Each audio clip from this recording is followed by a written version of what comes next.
We're back with cjdachamp, horrible anime dads. Let's get into it. Come on. Leave that fatherless, and I'm all to the next, and I ain't looking back. There we go. Dads. They're either great and support their kids, and they are mostly there to protect and guide their child down the right path, to make sure they can have the best life they can possibly have. Or they're an absolute deadbeat bum-ass nigga who hates their kids and should have never had the right to reproduce. And when it comes to anime, I don't know what it is, but 99% of these niggas can't raise a kid for shit. It's like they're allergic to being a good dad. So today I got... Literally cannot raise a child. And if they can raise a child correctly, they always die. If you're like, oh my god, this character looks like he has such a good childhood. He's gonna grow up to, we know what type of a person he's gonna grow up to be, blah, blah. Alright, you can call it anime. And then they always shoot the parents down. Always. It's kind of crazy.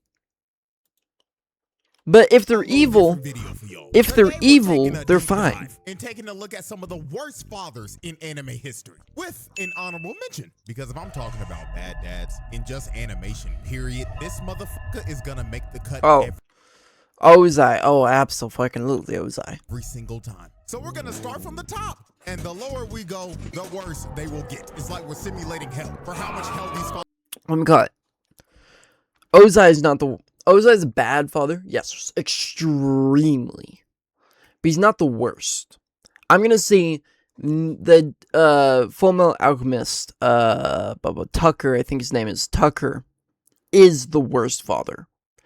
Is the worst father. There's probably someone else worse, but like I would say Firelord Ozai. Fathers put their kids through. So without further ado, first up on the chopping block. Good old Jing. Now we're starting off with Jing. Now I don't know who this guy is. Because everybody else on this list is 10 times worse than him. But it doesn't change the fact that this man Jing is the king of the deadbeats. Like when it comes to deadbeat dads in anime, Jing is easily the first nigga everybody thinks about. And I mean, the evidence is there. I mean, we all know the running joke. This man dropped his son off at his cousin's house and named him Gone. Because that nigga was gone 30 seconds later. This man is a stereotypical dad that went to go get milk and never came back. Bro really dropped off. This is Hunter x Hunter. I've only seen season 1 of Hunter x Hunter. A whole baby and the child support bill on Mito because you knew he wasn't trying to pay that shit. And I ain't gonna lie, if Jing was my dad, I really hate this nigga because if he passed this ziggity zag ass hairline down to me, boy, I'd be sick. This man deserves the absolute worst for making his son inherit this shit. But besides all this man didn't come to see his son or contact him for Jesus, horrible hairline. 12 whole years. The only stuff he left for Gone was a cassette tape, a rusty ring, and a memory card for a PlayStation off of Craigslist, or a game that he created that you could die in. I kid you not, the nigga deadass left a message on a cassette tape that said, "Hey, Spark, so, you wanna find me? Well, I don't wanna see you, little nigga. Matter of fact, don't even chase me, little nigga. I'll be so real with you. But, if you do become a hunter, then beat this game that I made called Greed Island." I haven't seen this because Netflix only offers, like, the first, like, few seasons. It's basically Sword Art Online, so that means, don't die in that bitch.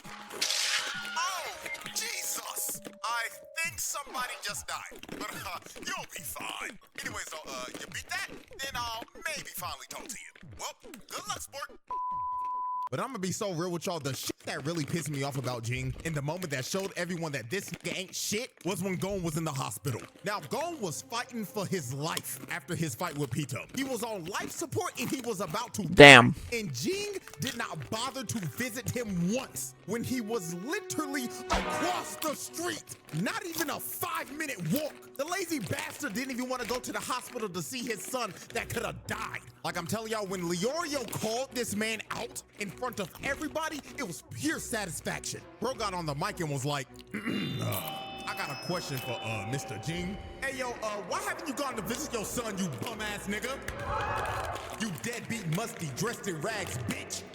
Hey, Gino is that boy. He got no powers, but he still made it. He got no special powers. But he still made it through every single thing he went through. Hey, respect. Answer a question for people you don't even know.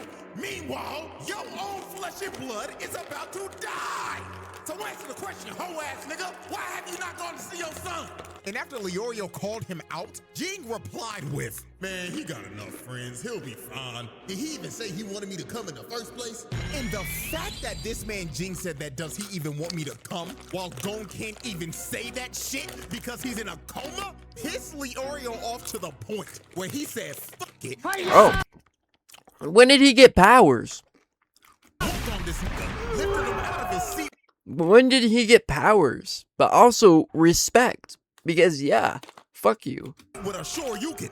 And when this happened, I kid you not, everyone in the room cheered. Because they all knew that this nigga was a bum. Everyone was happy when Jing got laid out. And then the icing on the cake of Jing just being a deadbeat is when Gon woke up and was so happy to see his father. This man was crying and was so happy to see his dad. And look at this man's face. Is this the face of a man that wants to see his son? Hell nah! He's thinking in his head, damn, do I have to actually be in this little nigga's life now? Man, I gotta pay child support now? Oh my God. And when Gon left and said, can we talk again? This man Jing was like, I don't know. And everybody in the room booed him, calling him a deadbeat and a bum nigga like they should. And this man Jing was ready to swing on everybody like, bro. But yeah, Jing is easily the king of the deadbeats. But like I said earlier, there are...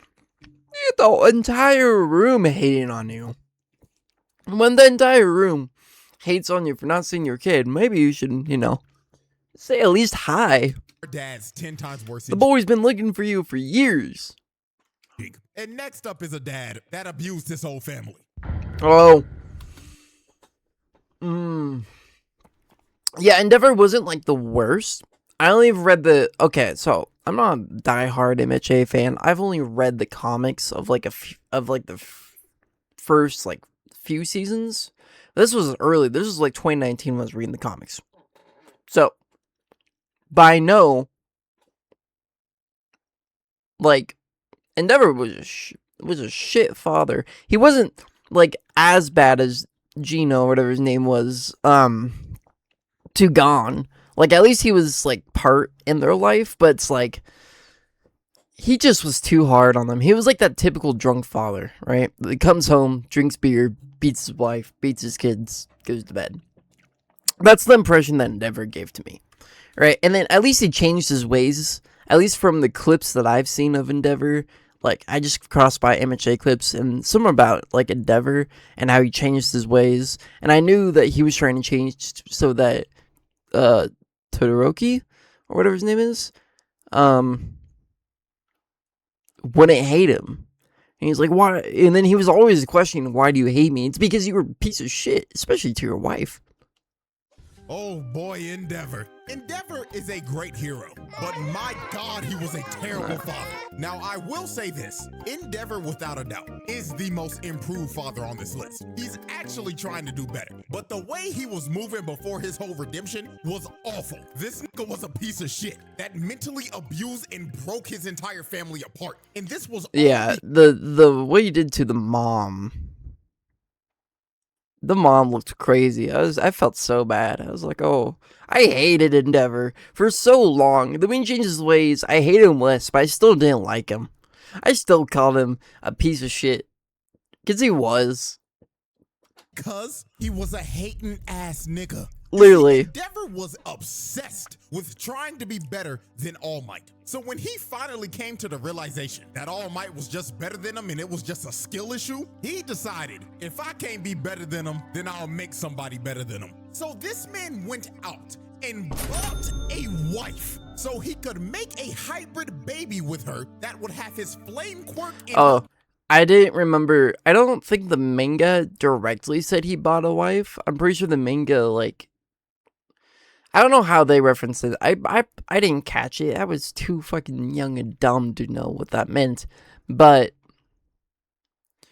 I was like, but re-hearing it now, it's kind of fucking crazy. The first child they had was Toya, aka Dabi. Now, Dabi inherited a strong version of Endeavor's quirk, but his body couldn't handle the heat because his body was physically built to resist the cold because of his mother, not heat. Yep. So Endeavor considered Toya a failure. So Yeah, now I remember that.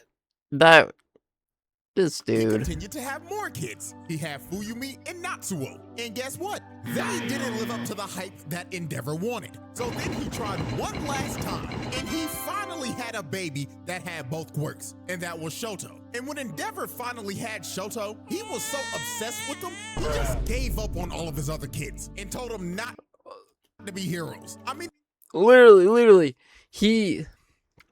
the kid was like, I can kind of control it now. I'm getting better at controlling it. And in this scene, he goes, no, you should stop. Man, and then every time the kids started talking to him, he was like, I don't want to talk. And it's like, whoa, what the fuck? And it's like, no shit, how the other one, I'm not gonna say his name because it's purposely wrong. I think it's Shoto, actually, that's his name is. I don't fucking remember his name. That's why he was like, oh. And I don't blame Dabi for being evil. He had a piece of shit father. Look at this piece of shit. You literally only did this because you were mad that somebody else had better skill than you. That's life. Someone will always have better skill than you. Even All Might, All For One, had at least almost the same, if not better, skills than All Might. And they were like one-on-one. Someone will always be better or exactly the same as you. And you can't get jealous of that because you're so egotistical. Like, this dude pissed me off. When I was reading the comics, he pissed me off. Listen here, son. I read these comics when I was in 6th fucking grade. I've never felt more fucking rage for a character besides Tucker than this motherfucker. Well, actually, that's not true. There's some other ones that piss me off, but not fathers. Other anime characters. Not gonna lie, gang. You ain't got what it takes. You can't be a Literally. hero.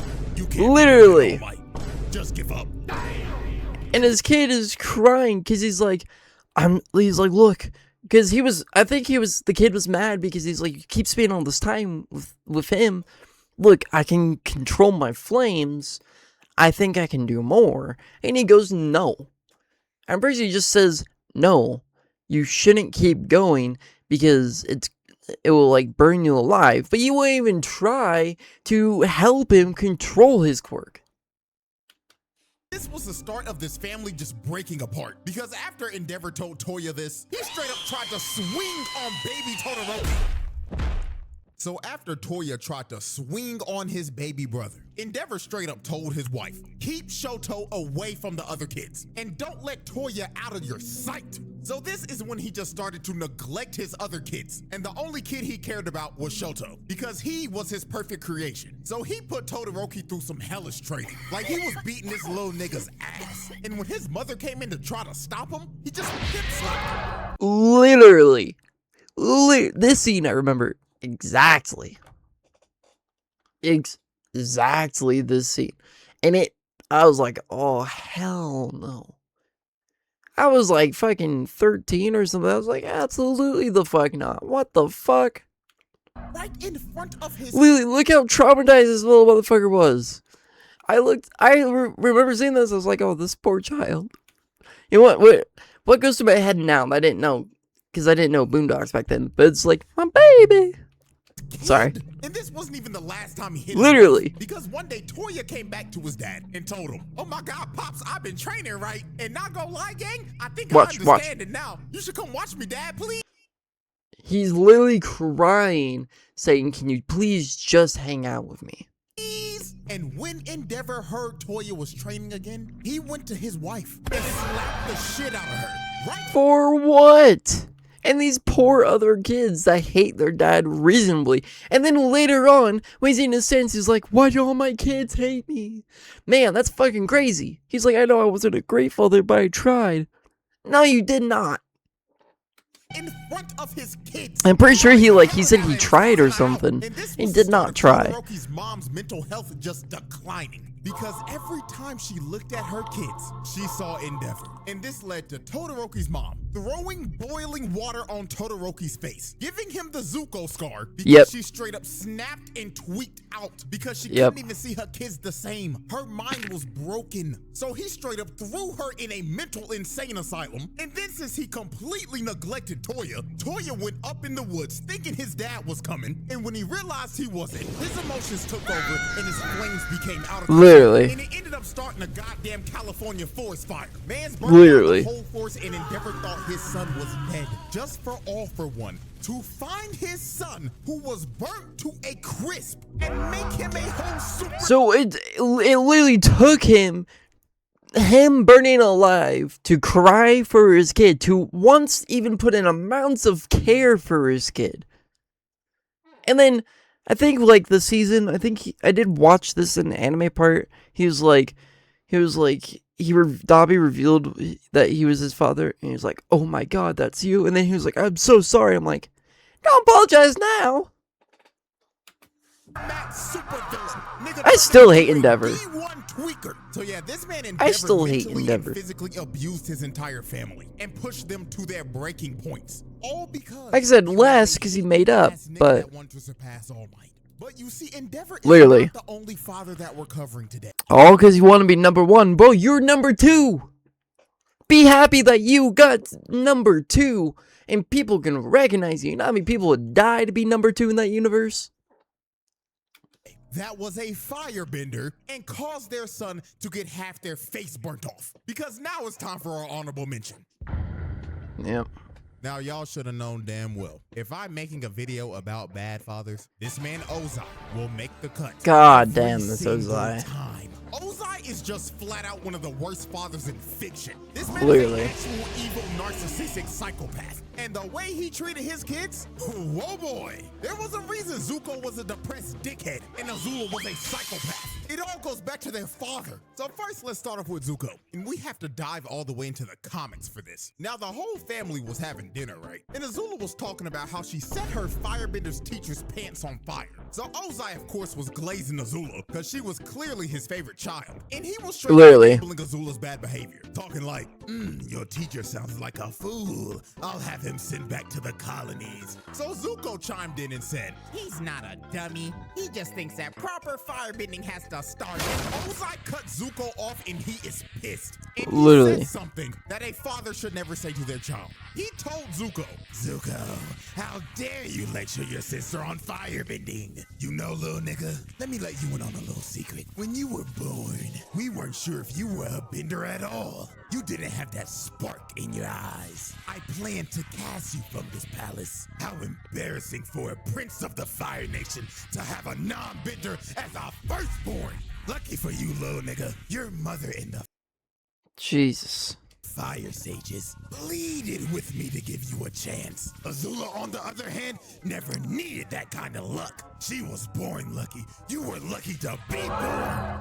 This man snapped on his child at the Literally. dinner table, bruh. He basically told Zuko that he ain't shit, and you were lucky that I felt like blowing your mama's back out to make you. But it just keeps on getting worse from here, bro. Because the next awful thing he did to Zuko was, of course, the Agni Kai. So this all Literally. started in a war meeting. So this one general came up with a plan that would have an entire division of new Fire Nation recruits be used as bait to distract the Yep. Earth Kingdom's forces, so a better division could attack from the rear. Now, obviously, this plan is terrible because they're Literally. throwing new recruits out there to die. So Zuko spoke up. They were what is that one? I forget what anime it was, but I forget what anime it was. Someone can probably recognize it. Maybe, maybe not. But like, they would literally throw people out just to test the environment, and they're like, they were first years. Or was it a movie? I don't remember. Said that this plan was straight garbage and you're sacrificing and betraying loyal soldiers of the Fire Nation. And when he said this, all the generals just stopped and looked at this nigga because Zuko spoke out of line when he wasn't supposed to. So Ozai saw this as disrespect to the general, and the only way to settle this was an Agni Kai. So Zuko thought that he was going to be dueling the general. But when Zuko turned around and saw his opponent, it wasn't the general. It was Ozai. Because Ozai thought that it was disrespectful to him because Zuko ran his mouth in his war chambers. So Literally. Zuko was pleading to his dad like, Dad, please, I'm sorry. I didn't mean it as disrespect. But Ozai was like, stand and fight, Prince Zuko. Don't be a bitch. Stand up and fight for your honor. So Zuko Literally. refused to fight Ozai. And Ozai proceeded to burn half of his face off in front of a live crowd. And then after he gave Zuko his scar, he banished him and forced him to have this ugly-ass bald ponytail that nobody should ever be forced to have. And No. told him, don't come back till you find the Avatar, who has been missing for over 112 years. Ozai was basically telling him, don't ever come back, little nigga. And the only way you're coming back is if by the grace of God you get lucky to find a Literally. nigga that has been frozen for over a century. Now let's move on to Literally. Ozai made Azula do all of his dirty work. This man just sat on his throne the entire series and sent his 14-year-old daughter to take over the entire Earth Kingdom. While he just And she sat there did. and didn't do shit. She did. He took Azula's plan for Sozin's comet that she made and straight up left her out of it. Nigga said, you can stay here and be Fire Lord while I go burn the world. And when he left his daughter to be Fire Lord, she went off the deep end and spiraled into madness. Yep. While this nigga was having the time of his life burning the entire world. Ozai, without a doubt, is one of the worst fathers of all time. One, yeah, but not Kage the. Kage is easily the worst dad in the Naruto series. And it's Oh, just yeah. flat out one of the worst dads in anime history. This Now I've only watched up to the point where they're in the forest, and then I gave up. All right, on Naruto. I gave up on Naruto.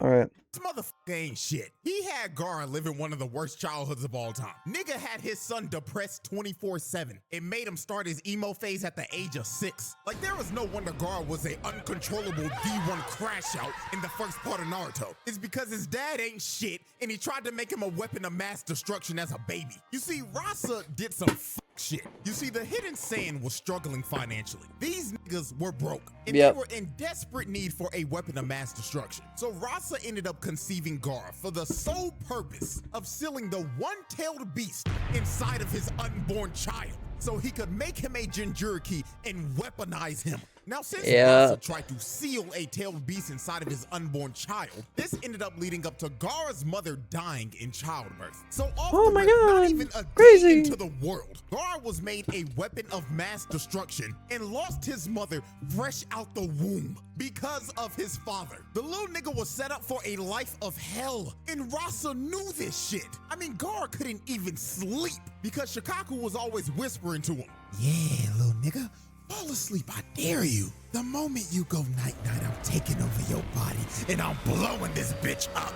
Do it, little nigga, I dare you." And of course, since he was a Jinchuriki, just like Naruto, everybody in the village was scared of him and stayed away from him. And Rasa let it happen. He didn't do shit about it. He just let them ostracize his son. And bro, he did not let Gaara have fun at all. This man was the no-fun police. He would play outside with Temari and Kankuro, right? And they were just doing normal things. They were just building sand castles and shit and just having a blast. But then here came Mr. My Son Can't Have No Happiness. His bum ass didn't even say a word too. All he did was look at Temari and Kankuro and shake his head. No, stop playing with that nigga, even though he's your little brother. Get away from that freak. Literally. So Rasa didn't even allow Gaara to play with his siblings. He just straight up neglected them and wanted them to be alone 24/7. But you see, the absolute worst thing Rasa ever did to Gaara was making the only person that cared about him try to kill him. You see, Gaara had a great relationship with Yashimaru. He was his caretaker and also his uncle, and he deeply cared about Gaara. He was the only person that's that a showed dude. him any type of love in his life. So guess what this nigga Rasa did?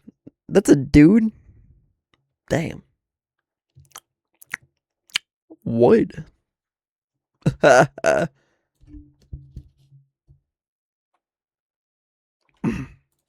He told Yashimaru, "Yo, twin, I want to test my 6-year-old son to see if he'll crash out or not. So do me a favor and go try to assassinate that little nigga.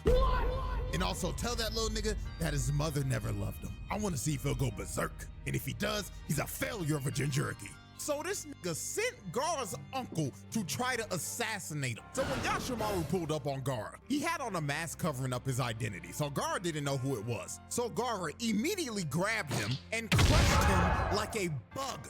So after Gaara swatted him like a fly, he went over to his body and saw that it was Yashimaru. And Gaara was sick to his stomach because he basically just murdered the only person that cared about him. And the only person that cared about him just tried to assassinate him. And with Yashimaru's last breath of life, he has to lie and tell Gaara because Rasa's watching this shit. "Gaara, I was ordered to kill you by your father. And deep in my heart, I always hated you, Gaara. And you know who also hated you? Yo mama, nigga. Literally, I would give the exact same look. Why does this feel like a meme, and why do I want to laugh so fucking bad at that? I can't. Stop looking at me like that. I can't handle it. I gotta look away, sorry. But I would be looking pretty much the same way. Like, huh? You're telling me what? Huh? Please, I can't. It's too funny. Okay, there we go. It's not funny, but it's the face. Watching this the whole time is like, looks like the child is a failure. My son is fucking useless to me. You're the one who made him crash out. Oh my god. Like, you dumbass nigga. Bro really expected a 6-year-old to somehow control his emotions Literally. and not go berserk after his uncle came and tried to assassinate him, then told him in his dying breath that he always hated him and his mama hated him too. Like, Literally. Nigga, to expect anything different. The 4th Kazekage was a brain-dead idiot. And I ain't gonna lie, I can't believe I'm about to say this, but shouts out Orochimaru for sliming this nigga out. It is the most noble deed he did in the entire series, because Rasa had to go. This motherfucker wasn't shit. Now, when it comes to who's the biggest sack of shit in One Piece, obviously, you know, you got your celestial dragons and everything. But Yeah. right under them... I couldn't. I got to like episode 20 or something, and I couldn't watch any more One Piece. It was getting too much. Is this motherfucker Judge? So I don't. This I man would. had Sanji Oh, living this in guy. hell, all because he was a normal human being. You see, Judge I didn't know he wanted came all from of rich his family. kids This is to the be first perfect weapons for me, but I Germa did see this in 006. his shorts. And he went to the lengths of genetically altering his kids to the point where they would lack any type of sympathy. He wanted them to be emotionless weapons because Judge was a warmonger who terrorized the North Blue and wanted to conquer all of it to restore the German Empire to its rightful glory. Now, Sanji was the oddball of the family because he actually had emotions and was just a regular human because of his mother. Because when she was pregnant, she took a drug to try to stop the genetic mutation that Judge was trying to do to their kids. Now, this made her bedridden, and she ended up dying because of this. And it only worked for Sanji. His other 3 brothers was some emotionless dickheads because of the genetic mutation. So Judge put all of his kids through intense training. And during this training, Sanji always fell behind. So when Sanji was basically failing every single training exercise, Judge became disgusted with Sanji. He was so disgusted with this little nigga that he would let his other Damn. brothers beat the shit out of him. And he wouldn't do anything about it. Sanji would cry for his dad's help. But Judge would just look at him and tell him, man, little nigga, if you don't get your ass up, quit being a crybaby and bitch. I can't believe you got my blood in you. You fucking disgrace. Damn. And his brothers continued to beat the shit out of him. They would do this every day and Judge would just... What about the sister? Does anyone have a sister as well? Well, I thought the sister was good as well, but I don't remember.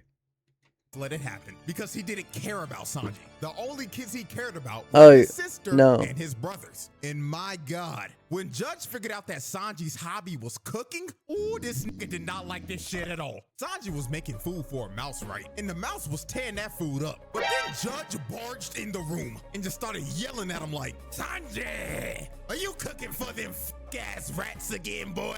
I thought I told you to cut that weak ass shit out. So he walked over to the plate of food and threw that shit out the window, along with Mickey Mouse. He killed that nigga. Then he told him, don't ever cook again. And if I catch your little ass in that kitchen one more time, I'ma whoop your ass. So it got to the point that Sanji just continued to fail at everything. And Judge just decided to consider Sanji a failure. So this man did one of the worst things I've ever seen. Oh, Judge Lord. decided to fake Sanji's death. And he threw him in a dungeon and locked a metal helmet on his head and just locked him up forever so he never had to see him again. And he stayed in this cell for 6 months. And while he was in this prison cell, his brothers would go in there and just beat the crap out of him for no reason at all. They would just do this for fun. So this got so brutal that his sister couldn't take it anymore. So she just broke him out so Sanji could run away. Now, when Sanji was trying to make his great escape, Judge found him trying to leave. So Sanji stood up to Judge and told him, I'm leaving, old nigga,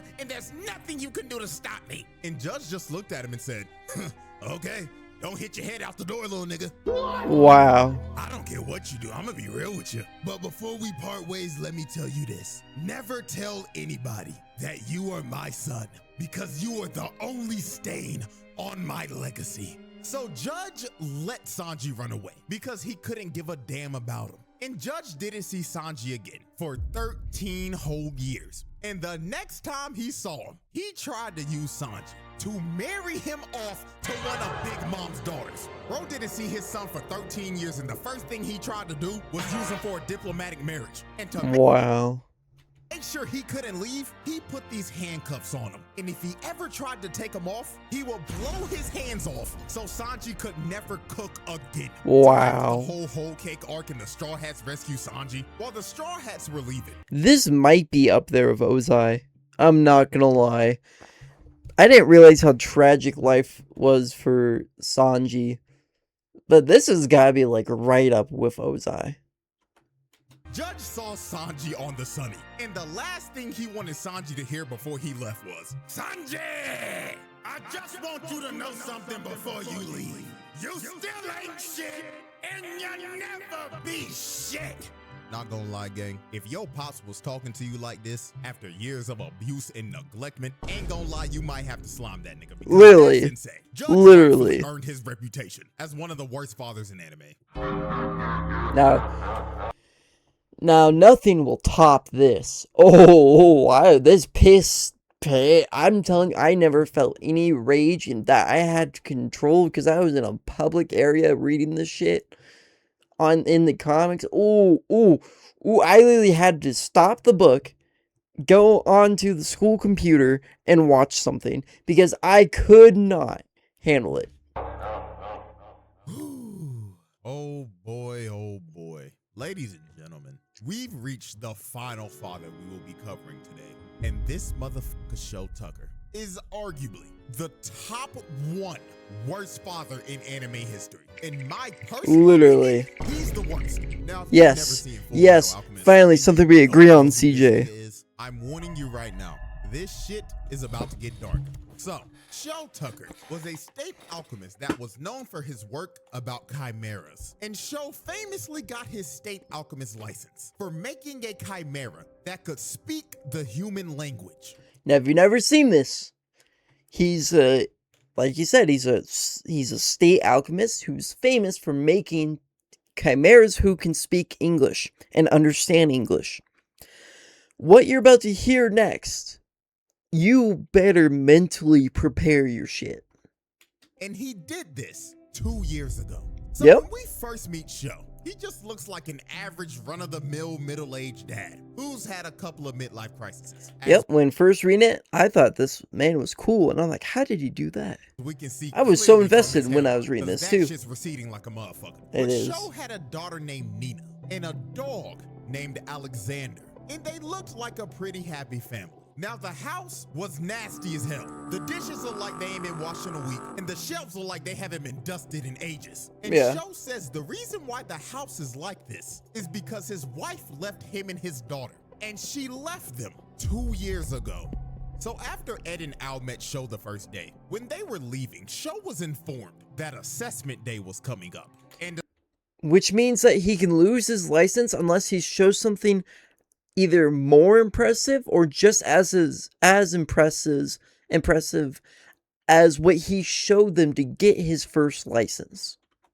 assessment day is an evaluation to see if you can keep your state alchemist license or not. And last assessment day, Shou laid an egg. That nigga failed. So this next one coming up was make or break for Shou. Because if he did ass on this next test, he would lose his state alchemist license. So the next day Ed and Al came over. They came and played with Nina and Alexander. Because Nina was sad because her dad was locked up in the lab the whole day. Because he was contemplating what could he possibly do to pass the next evaluation day and not get fired. So Shou came up with one of the most sick, vile, disgusting, disturbing ideas ever. What do you think this dude did? Before we continue on, just keep a mental thing. What, if you have never seen the show or read the books, what do you think he could have done? Let's take a look. Ed and Al left on the second day. Oh, Nina. Hey, Nina, I've got a great idea. Do you want to play with Daddy tomorrow? And of course, Nina was happy because she was finally gonna get time to spend time with her dad. But this was not gonna be fun father-daughter time like Nina thought she was about to have. No. Because the time she was about to spend with her father was about to change her life forever. So Ed and Al come back on the third day. So when they first came in the house, nobody was there to greet them. So they decided to look around to see if they could find anybody. So they went down to the laboratory and they found Shou in there with some type of creature. So Shou greets them and tells them, boys, I've finally done it. I've made a chimera that can speak and understand the human language. So at first, Ed and Al were happy for him because this looked like the scientific breakthrough that Shou needed to pass evaluation day. So Shou told the chimera to introduce yourself to Ed. So the chimera started speaking to Ed, saying, that person, Edward. That person, Edward. And then the last thing the chimera says made niggas sick to their stomach. It said, Big Brother Ed. Oh, when I read that, oh, I'm tearing up. When I read that in the comics, I read it, I was like, huh? I was like, oh, shit.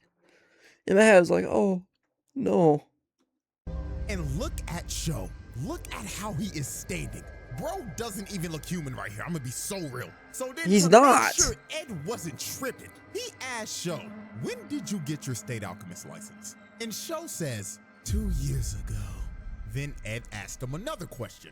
When did your wife leave? And Shou states, let's see. That was about 2 years ago as well. So then Ed asked him one final question. He asked, where the fuck are Nina and Alexander? And he tells him, can't you tell? They're in this room with us right now. Oh my! We didn't say that. He just said, I'm sorry to, what he said in the comics is, I'm sorry to inform you.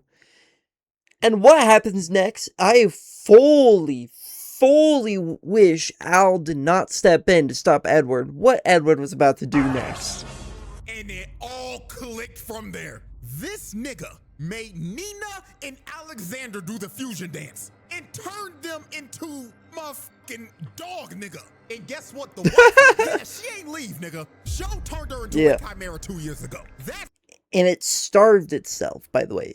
His first chimera starved and dehydrated itself to die because it constantly said it wanted to die. That's how we got a state alchemist license. So Ed slammed Shou on the wall, and Shou didn't even feel bad about it. This crazy bastard was all smiles and was just saying, oh, this is just human evolution. This is progress. Literally.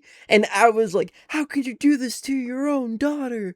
Blah, blah, blah. He's like, and then what he said was like, well, you should know because you tried to get your mother back because you tried to combine you tried to and something and then take over your buddies, and that almost sent out so Edwards to over the edge. He punched Bro for about 30 seconds straight. Literally. And he was going to kill him. And literally. He should have killed the nigga right.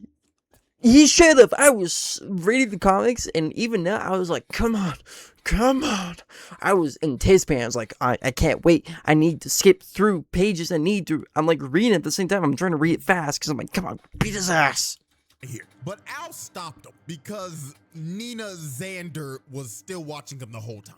And true, because Nina was there, but I was like, no, Al, you motherfucker. I was so pissed. Brother Ed, why are you beating up Daddy? So Ed stopped. This is the only reason why he stopped. Too much, bro. And this pathetic bastard Shou was so delusional after getting his ass whooped. Bro was saying, I did it.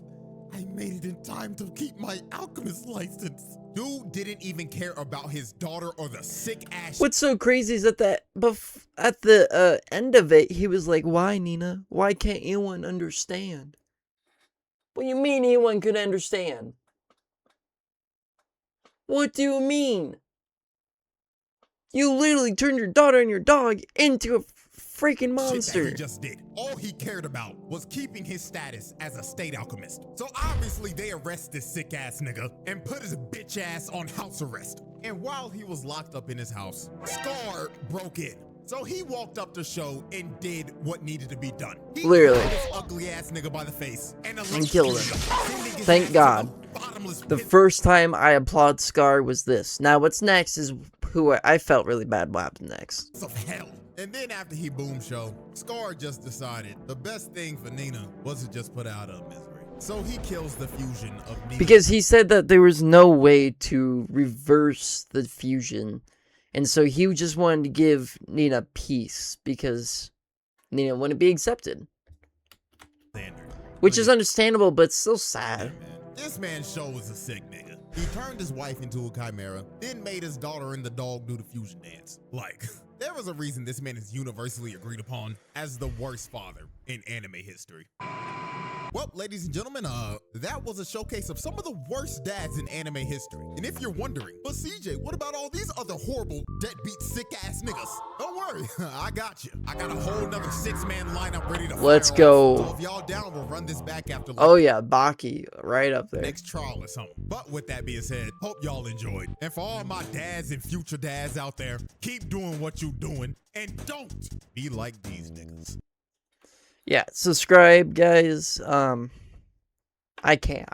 Too much emotion for me to go